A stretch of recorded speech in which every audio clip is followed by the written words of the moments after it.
अहिल्यानगरचे पालकमंत्री राधाकृष्ण विखे पाटील यांनी टँकरद्वारे सुरू असलेल्या पाणी पुरवठ्यासंदर्भात अधिकाऱ्यांना काही निर्देश दिले। ग्रामीण भागामध्ये टँकरद्वारे पाणी पुरवठ्याची जलदूत ॲपचा वापर करावा असं विखे पाटलांनी म्हटलंय। तर टँकर सुरू असलेल्या गावात पाणी पुरवठ्याचं वेळापत्रक जाहीर करावं, जेणेकरून ग्रामस्थांना टँकरची वाट पाहावी लागणार नाही असंही त्यांनी म्हटलंय। दरम्यान तालुका पातळीवर पाणी पुरवठ्यासाठी जबाबदार अधिकाऱ्याची नियुक्ती करावी असे निर्देश आता पालकमंत्री राधाकृष्ण विखे पाटील यांनी दिलेले आहेत। जलदूत ॲप तयार करण्यात आलेला आहे की त्या प्रत्येक ॲपमध्ये रोजच्या टँकरची माहिती फोटोसहित ते सन्मान्य त्याचे जे ग्रामसेवक आणि तलाठी आहेत त्यांनी तात्काळ त्यावर फोटो अपलोड करायचा।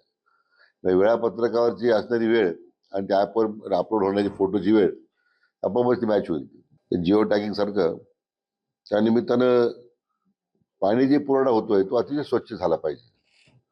पाण्याचे उद्भव जे आहेत त्या ठिकाणी पाण्याचं जे टेस्टिंग आहे ते लोकल PSCs आहेत, आपल्या RSCs आहेत, त्यांच्याकडे घेऊन ते वॉटर सॅम्पलिंग केलं पाहिजे। ते पोर्टेबल वॉटर पाहिजे, पिण्यासाठी लायक पाहिजे। टँकर भरायचा म्हणून चालणार नाही। म्हणजे राज्यामध्ये ह्या सगळ्या उपाययोजना पहिल्यांदाच आपल्या जिल्ह्यात। लोकशाही मराठी ऐका, पहा, जागरूक रहा।